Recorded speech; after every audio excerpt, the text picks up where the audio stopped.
Now at 10, some Joplin residents plan to run into the new year with a chilly 5K. Plus, a crash in Jasper County sends a car underneath a semi-truck. And war breaks out in the Middle East, and earthquakes in Turkey and Syria kill tens of thousands. I'm Tina Kraus with a look back at the international stories that shaped our world in 2023.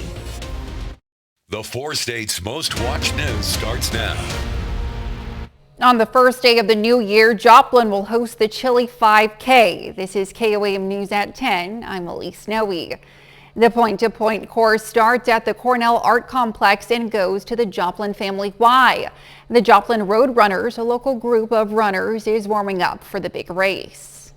We've been running together, putting on races together, encouraging people to come out either in the cold or the warmth or in between seasons, and just have some fun together. It gives me that extra accountability to get out there and run even when I don't want to because it's cold. And then when I'm done, I feel so much better. Like any stress that I carried into it, it just kind of gets left out there on the pavement. The chilly 5K starts at 10:15 a.m. on Monday. The Joplin Road Runners encourage runners to join their group, especially those who are running for New Year's resolution. Area gyms have prepared for the influx of those with New Year's resolutions. Officials at 24 Elite Gym in Joplin hire interns to work from January to May to accommodate the extra clients. The gym's co-owner says it's committed to helping people. It doesn't stop after the new year. I love it because I got into this business to help people. I mean, that I realized from a young age how important it is to work out, and not just the keeping your body in shape, but the mental aspect of it. It makes you happier, you feel better, you're a more confident person.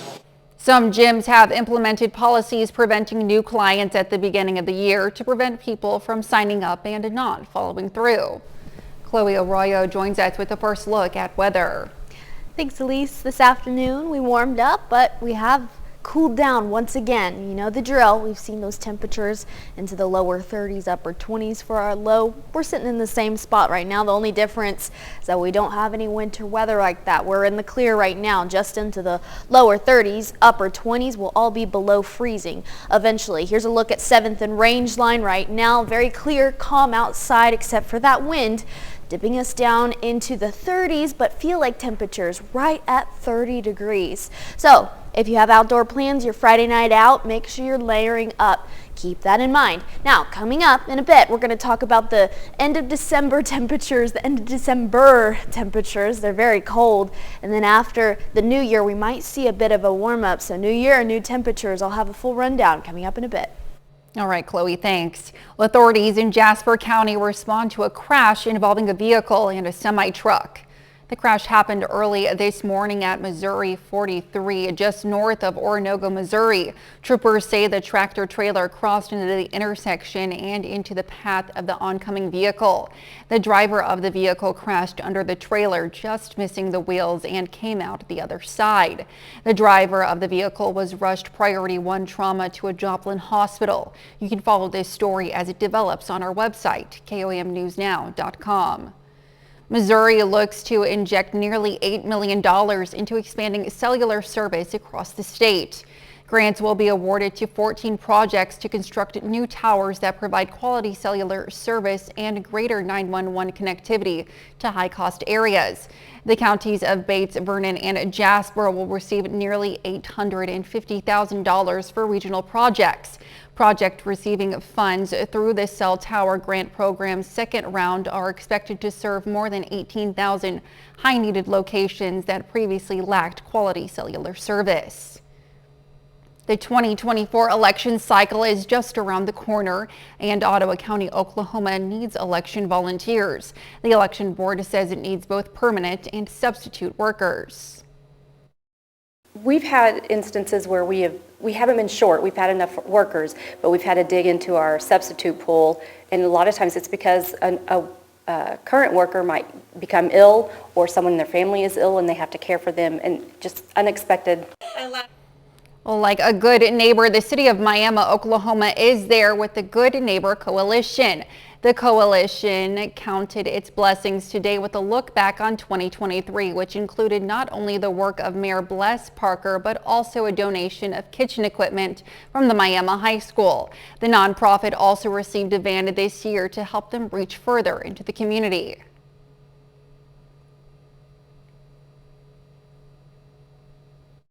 Yeah, we were able to pick up the van yesterday, and again, such a blessing. Now it's, of course, get through all the paperwork part of it, and licensing and insurance and all that. So we'll be ready to get on the road here, hopefully within a month. Well, just like the other night, we had a couple ladies that were in here from Springfield. They ended up in Miami. They didn't have a place to go. This van will give a way for us to get transportation to those folks, to get them where they need to be, whether it be medical assistance or a hotel or food. It'll help us get them transported. The Good Neighbor Coalition focuses on helping the homeless and addicted in the Miami community. Well, 2 wars dominated international headlines in 2023, along with deadly earthquakes and climate concerns. CBS's Tina Cross is in London with a look back at the top international stories of the year. War rages in Gaza after Hamas launched an October 7th massacre in southern Israel, killing more than 1,200 Israelis and taking hundreds hostage. We want our lovers back home now. A temporary ceasefire in November saw the release of more than 100 hostages in exchange for more than 200 Palestinian prisoners from Israeli jails. Gaza's Hamas-run health ministry says more than 18,000 Palestinians have died in the war. Ukraine launched its much-anticipated summer offensive against Russia. The goal was to retake large swaths of territory, but after months of fighting and little gain, winter is setting in, and so is a stalemate. Massive earthquakes devastated regions in southeastern Turkey and northern Syria in February, killing more than 50,000 people. The climate crisis drove extreme weather around the globe, pushing up temperatures and delivering the world's hottest summer on record in 2023. Relations between China and the U.S. deteriorated when a suspected Chinese spy balloon was shot down over U.S. airspace. Months later, President Biden held a rare meeting with Chinese President Xi Jinping in California, where the pair pledged to resume military communications. 5 Americans were freed from Iran in a prisoner swap that included the U.S. releasing 5 detained Iranians and unfreezing $6 billion in oil funds. U.S. Army Private Travis King was charged with desertion after dashing across the border to North Korea from the south while with a tour group. Pope Francis began the year celebrating the funeral mass for his predecessor, Pope Benedict XVI, becoming the first sitting pope to preside over the funeral of a retired pontiff in church history. And a crowning moment for Britain's King Charles III, who waited 70 years to take the throne. Huge crowds packed the streets for the lavish coronation to honor the king and his wife, Queen Camilla. Tina Kraus, CBS News, London. One other headline overseas this year, Finland became the 31st member of NATO. Sweden has also applied to join the military alliance and has signed a defense cooperation deal that will allow the U.S. to access all the military bases across the Scandinavian country. Join us tomorrow night for KOAM News at 10 when we bring you a look back at a year in entertainment. Later in sports, Day 3 of the Neosho Holiday Classic football tournament comes to a close. Brock has highlights and details from the day's matchups. But up first, big plans are underway in the Big Apple for a safe New Year's celebration. Cities nationwide are preparing for New Year's Eve festivities Sunday night. That includes security considerations. Wendy Gillette has the latest on how they're getting ready. 3, 2, 1, Happy New Year! The confetti is ready to fly in New York's Times Square. Tested Friday, just to be sure. 3,000 pounds worth of colored paper will flutter down at midnight Sunday, mixed in with wishes from individuals for 2024. Just peace on earth. I think more than ever, we just want everyone to get along. New York City is trying to ensure everyone gets along as they ring in the new year. Mayor Eric Adams laid out some of the security precautions. Our drones, our helicopters, our boats, the full complement of our public safety apparatus will be on display. The city is ready for potential protests. There have been nearly 500 demonstrations since the Israel-Hamas war started in October. CBS News recently obtained a law enforcement bulletin that warns of a likely heightened threat of violence through the holidays, including at large gatherings like New Year's Eve celebrations, particularly by lone actors. We're going to have a large police presence out there, both uniformed and plain clothes. Denver will also have plenty of police officers on hand for its celebration. We want to have our officers around just in case anything happens. Excellent. Let's go, boys. In Key West, Florida, organizers ran a test of its giant high heel that descends at midnight. And Tallahassee won't drop the ball on its plan for a 200-pound stone toss on New Year's Eve to kick off the city's bicentennial celebration. Everybody does weightlifting. There's a lot of people that, pursue powerlifting. It gets a little bit different whenever we move on to something like a stone. One way to throw away 2023. Wendy Gillette, CBS News. The ball tossers in Tallahassee have been stone throwing for 10 to 15 years. A little later, a Joplin lounge invites the public out to a celebration with some feline fur buddies. Plus, how long are these cold temperatures gonna last? I have the full details and more coming up next. Fort State Hero today, only at Casey's.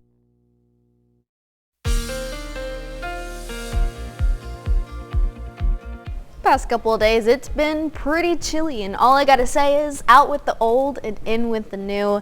Not only with the new year, but new temperatures as well. Here's a look at your Indigo Sky Casino and Resort just west of Seneca, Missouri. A clear night, calm night, but a cold one at that. Look at most of our temperatures nearing, if not below, the freezing range. Joplin just a hair above freezing at 35, Carthage 34, Stockton you're at 37, Chanute, Iola, and Yates Center, you all are at the freezing range at 32 degrees. It's going to continue to get cooler heading into tonight. Here's a look at 7th and Rangeline. A very clear night, very calm, but a very chilly one at that, 35 degrees. We have a westerly wind that is peaking up here and there, anywhere from 5 to 10 miles an hour, and that is making our wind chills even cooler at 30 degrees. So that's what it feels like outside. So make sure you're bundling up if you have those Friday evening plans. Now, our dew point is also very low at 24 degrees, making us very dry.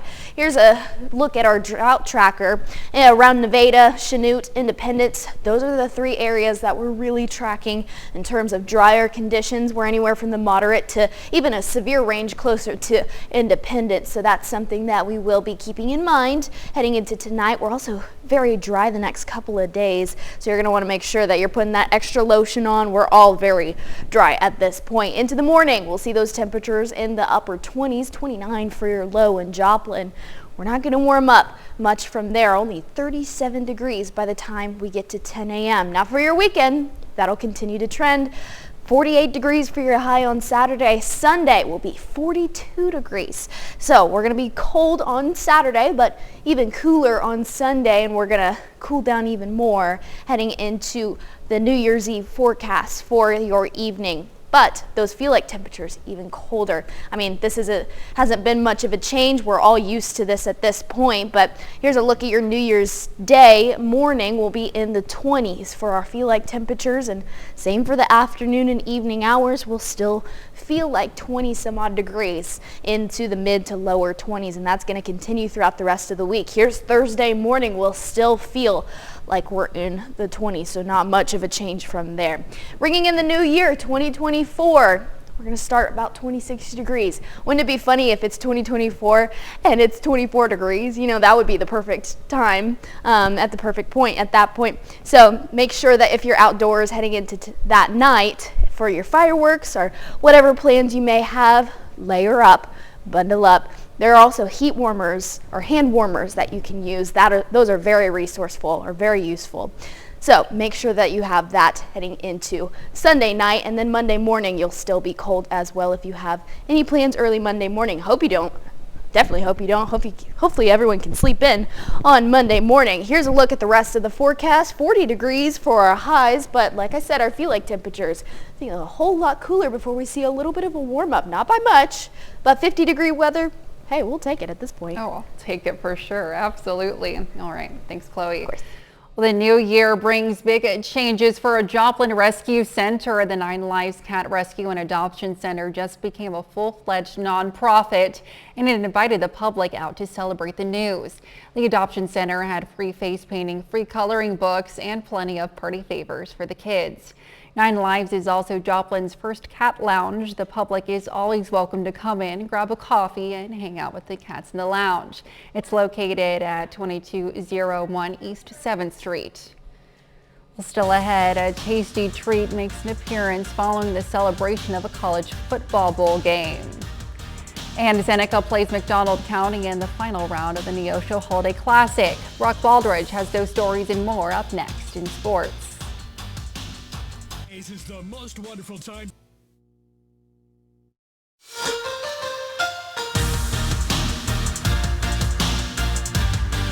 Well, we've reached day 3 of the Neosho Holiday Classic. The Neosho Wildcats boys and girls basketball teams have a shot to bring home some hardware.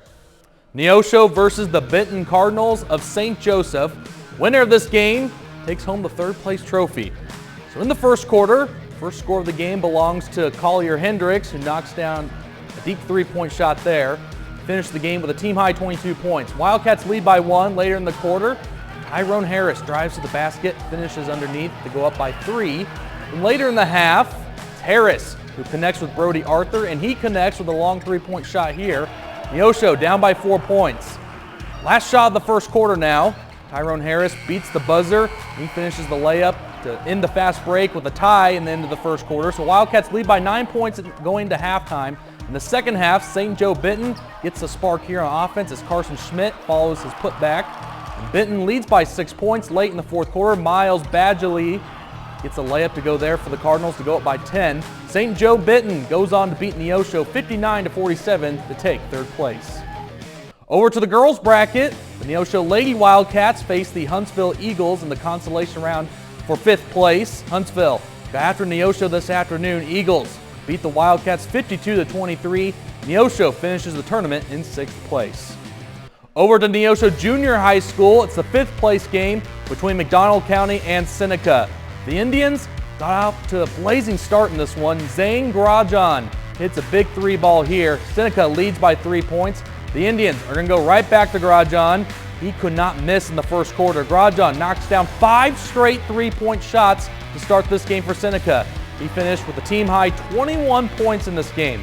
So in the closing seconds of the first half, Cade Johnson gets the turnaround jumper to go to beat the buzzer. Seneca leads by 5 at the half. They led by 14 at the end of the third quarter. So in the fourth quarter, Seneca leads by 3. Dustin Dowd gets a nice touch off the glass there. And then Dowd gets the steal here and gets another putback, and all of a sudden McDonald County leads by 1. So in the fourth quarter, late in the game, Mustangs look to continue the run as they're down by 1. Cale Carlin knocks down a huge 3-point shot to regain the lead. And Toby Moore gets the layup here to put this game away. McDonald County comes all the way back to beat Seneca 72-70. Well, as the Neosho Holiday Classic wraps up, we are in the middle of the 12 Courts of Christmas Challenge for the Missouri High School Tournament taking place in Kansas City. And that's where the Joplin Eagles are set to face their first game of their tournament. Joplin versus Smithville tonight against the Warriors. Round 1 of the 12 Courts of Christmas Tournament. Joplin had a lead at halftime, but Eagles just couldn't finish. Smithville goes on to beat Joplin 45-37. The Eagles back at it tomorrow against St. Joseph Central. Well, over to Division I men's college football as the Missouri Tigers are ready to play their final game of the regular season, or bowl season. Mizzou is making their first appearance at New Year's Six Bowl.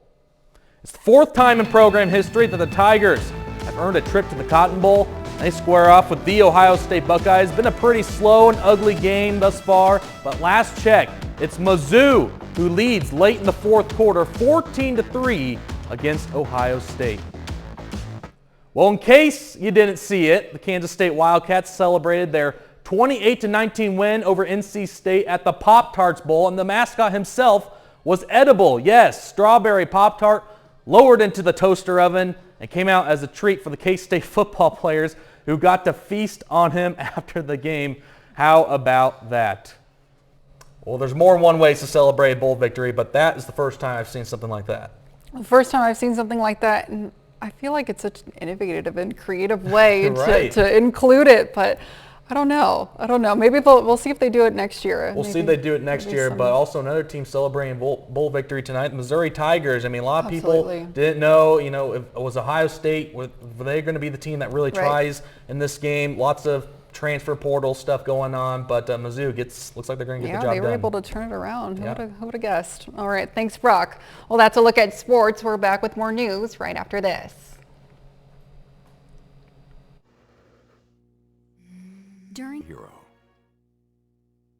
Well, tonight was the opening night of Art Central Presents in Carthage, Missouri.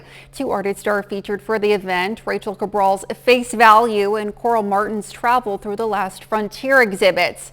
Admission was free for tonight's event, as guests were invited to enjoy the artwork and take part in the local art scene.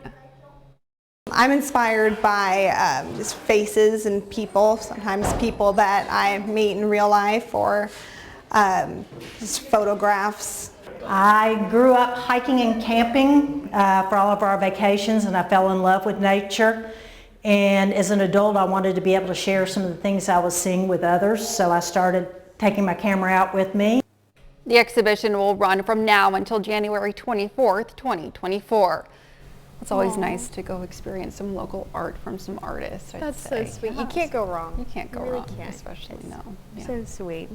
Oh, well, another thing that is very nice is the amount of sunshine that we'll see. What's not so nice, cold temperatures. Bundle up before we warm up just a hair at the end of next week. I think my winter jacket is staying out of the closet at least for a few days until next weekend, for sure. Yes. All right, final sports note, Brock. Well, Mizzou, KU, K-State, and Oklahoma State all win their bowl games, except for one of our local teams, Oklahoma.